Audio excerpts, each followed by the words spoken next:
Your room is the entrance hall. As soon as we entered our newly completed house, I was stunned by my mother-in-law's words. Next to her, my wife stood with her arms crossed, smirking. What? What do you mean? Well, if you come inside, you'll dirty the new house, won't you? What the heck? Besides, I'm the one who paid for this house. Oh, don't act all high and mighty over just $200,000. This European-style house, built to my wife and mother-in-law's tastes, had a sparkling chandelier and floral wallpaper imported from overseas. Yet, the room designated for me was a roughly 40-square-foot space next to the entrance, which would normally be used as a storage area, with just a door added. The floor was bare, simple wood. There's a bed, so this should be enough for you, right?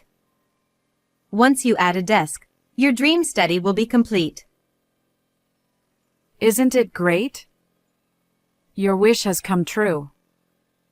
Now, make sure to work hard to pay off the loan. It was only then that I realized both my wife and mother-in-law had planned to trap me from the beginning. I met my wife Jenny 2 years ago. At the time, I was 37 and working for a foreign company. Compared to others my age, I had a higher income, but my job was so busy that I had no time to meet women. I had resigned myself to the idea of being single for the rest of life when I met Jenny through a mutual acquaintance. At our first meeting, Jenny was a very modest and cute woman, and I fell for her at first sight. She was the only daughter of a wealthy landowner, had never worked, and had been raised very carefully by her parents. The condition for marrying her was to live with her parents. As I am the second son in an ordinary family, I had no problem living with her parents. 6 months ago, we had a very luxurious wedding at a famous hotel, arranged by Jenny and her mother. Thus, our married life began. The house I moved into with her parents had a large plot of land, but the house itself was very old and had many damaged areas, with few rooms. Moreover, our bedroom was next to her parents' bedroom, so we could hear everything from the next room, which honestly made it hard to feel like we were newlyweds. At that time, Jenny and my in-laws brought up the idea of rebuilding the house. This house is old, so Dad and Mom are thinking of rebuilding it. What do you think? Yeah, I agree. Why not make it a 2-family house while we're at it? That's right. Jenny immediately laid out some housing brochures in front of me. We've decided to go with this contractor. What? It's already decided? It seemed the decision to rebuild had already been made between Jenny and her parents without consulting me. As someone who wanted a private space with Jenny, I was very grateful for this. Mom and I are thinking of making it a stylish European-style house. I don't have any particular preferences for the exterior or interior, so I'll leave it to you, Jenny. But if possible, I'd like to have a study. A study? Yes, you need your own room too. Exactly. If it goes over budget, I'll give up on it. So, how are we going to handle the costs? About that, I'd like you to contribute as well. Of course, since it's the house we'll be living in too. Thank you. Jenny's happy smile made me grin as well. I was excited, thinking that once the new house was built, I wouldn't have to worry about my in-laws and we could start planning our family. But why is my room just a dirt floor space next to the entrance? This is too much. Isn't this a storage room? No, we specifically made this room for your study. And we made it a 2-family house, right? We decided against the two-family house because it was too expensive. You never told me that. Besides, we have a bedroom for us, so let me sleep there. Ha, there's no way we have a bedroom together. What? The thought of sleeping with you gives me goosebumps. I thought Jenny was joking, but she was dead serious. You've got to be kidding me. Don't come into the house except for the bathroom and toilet. When you use the bath, use it last. You have 5 minutes. Clean up after you're done. Jenny and my mother-in-law then went inside the house. Left alone, I lost the will to argue back. I entered the storage shed that was supposed to be my room, sat on the bed, and was stunned, wondering how things had come to this. Wasn't the plan to build a two-family house so Jenny and I could enjoy our newlywed life in the new house? I remembered how, during construction, I had repeatedly asked to see the plans or visit the construction site, but Jenny always refused. It's more fun to see it when it's finished, right? I want to surprise you, so please wait until it's done. I was completely fooled by Jenny's cute smile. On top of that, when it came time to pay for the house, she said she wanted me to cover all the costs. It's fine if I pay, but didn't your father say he would contribute too? That was the plan at first, but my dad has no income now, and we don't know what might happen in the future. So, he's worried about spending money. That might be true, but still. Besides, we're building on my dad's land. It's only natural that you should cover the construction costs. Before we got married, I heard they were wealthy landowners, but in reality, all they had was a slightly larger plot of land where their house stood. Moreover, it was far from the station and not worth much. Apparently, Jenny's grandparents had considerable wealth, but her extravagant and pretentious parents, along with their daughter, had almost squandered it all. In the end, I decided to pay the $50,000 down payment and the remaining $150,000 with a 20-year loan. When they asked to put the house in my father-in-law's name, I refused because I wouldn't be able to get a loan that way. Even if the house is in your name, it will be our shared property as a married couple.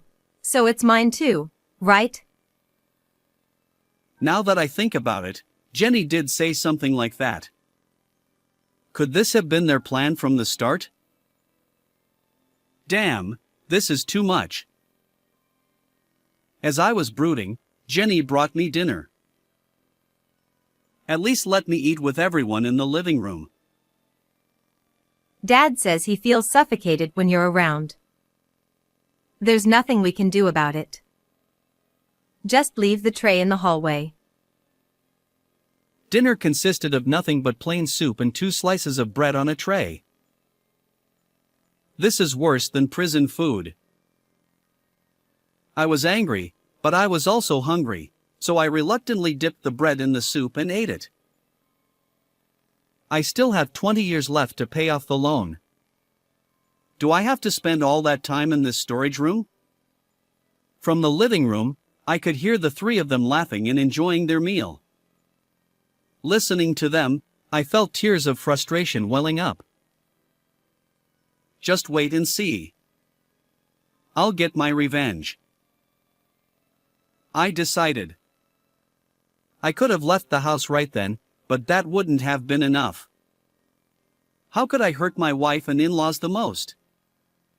From that day on, I thought about it every day. 3 months passed. I was still eating my meager meals and sleeping in the storage shed, going to work during the day as if nothing was wrong. Without complaining, I repeated this routine, and Jenny and her parents seemed to think I had completely submitted to them. Eventually, From today, I'll manage your bank account for the salary deposit. she took my bank book and card, leaving me with only $5 a day for lunch.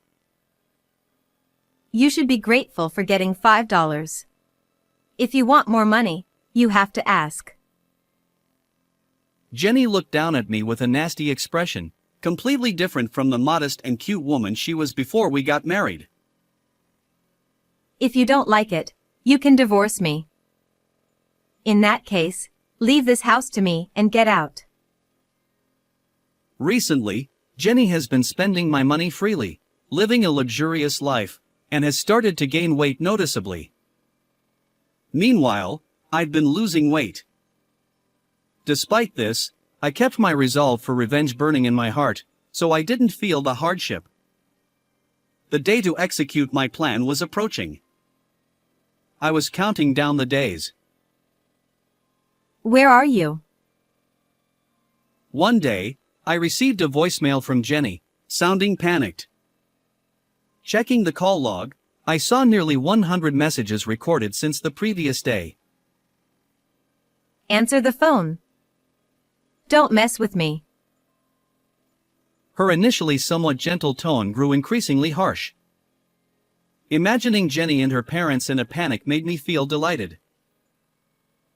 What? Is something wrong? Answer the phone immediately. Where are you? Come back right now. I won't forgive you. Don't bombard me with questions all at once. I can't answer them. I've been assigned overseas, so I'm not in the US anymore. What? Jenny was so shocked that she was silent for a few seconds on the other end of the line. That's why I'm not coming back. You never told me that. Well, I didn't say it. Where are you going? I'm not telling you because I don't want you showing up. Oh, but you don't have any money to buy a plane ticket anyway, do you? What? I changed the account where my salary is deposited. You can't do that without permission. I heard an inarticulate scream on the other end of the line, and I had to pull the phone away from my ear. Hey, are you listening? Change the account back right now. No way. We're married. You have an obligation to support me. We're strangers now. What? Recently, Jenny had been waving around a divorce paper with her name already filled in, threatening me with divorce whenever she wanted. So, when no one was around, I found it. I submitted the divorce papers to the court before leaving for the US. How could you do that? Because you were the one who kept saying we should get divorced. Then I'll take this house. Sure, it's our shared property. By the way, a lawyer will be handling the divorce proceedings this afternoon, so be ready. Oh, that's fine. She suddenly sounded cheerful and abruptly hung up the phone. Little did she know the hell that awaited her. I was thrilled just imagining what would happen next. That night, I received a call from a lawyer informing me that Jenny had happily signed the documents, agreeing to take the house as part of the property division in the divorce. Since Jenny and her parents had been spending my salary all along, there was nothing else to divide, and the divorce proceedings were over. I was finally free from Jenny and her family. Now, as a single man, I could live freely. The company provided me with a 3-bedroom house, which was a far cry from the less than 40-square-foot storage room I had been living in. I started a relaxed and comfortable life. 3 months later, I suddenly received a call from my ex-wife, Jenny. I got a notice that the house is being foreclosed. What's going on? Oh, so it finally happened. What? If you don't pay the mortgage, foreclosure is inevitable. The house I handed over to my ex-wife was bought with a $50,000 down payment and a 20-year mortgage. I had only paid for 3 months, so naturally, Jenny was responsible for the remaining payments. Weren't you supposed to pay for it? Who said that? It's in your name, so of course, you have to pay. I didn't know that. The lawyer said he explained everything. You were probably too excited to remember. You tricked me. You listened to the explanation and signed the papers yourself. No one tricked you. I decided to deliver the final blow. Also, after changing the house's ownership, I heard from the lawyer that you used your father's land as collateral to refinance the loan. Jenny seemed confused and was checking with her parents, who were nearby. They say they did something like that. Then the land will be foreclosed too, not just the house. No way. I could hear my mother-in-law screaming and my father-in-law shouting on the other end of the line. They must be turning pale right about now. Then where are we supposed to live? Help us. We're strangers now. Why should I help you? Then let's get back together and remarry. What are you talking about? I'll be a good wife. I'll even let you inside the house. No way. Just being near you gives me goosebumps. Don't say that. What will it take for you to forgive me? How should I know? Goodbye. I hung up the phone abruptly and couldn't help but laugh with joy. Later, I heard from the lawyer that my ex-wife and her parents lost the house and land and were left penniless. They had to start working in some rural town, but since none of them worked seriously, they were soon fired. After that, I have no idea what happened to them. I am now entrusted with a responsible position overseas, and my days are fulfilling. On my days off, I can relax at home without any worries, and I am extremely happy. I think I'll enjoy living alone for a while. How did you like this story? Please don't forget to subscribe to my channel.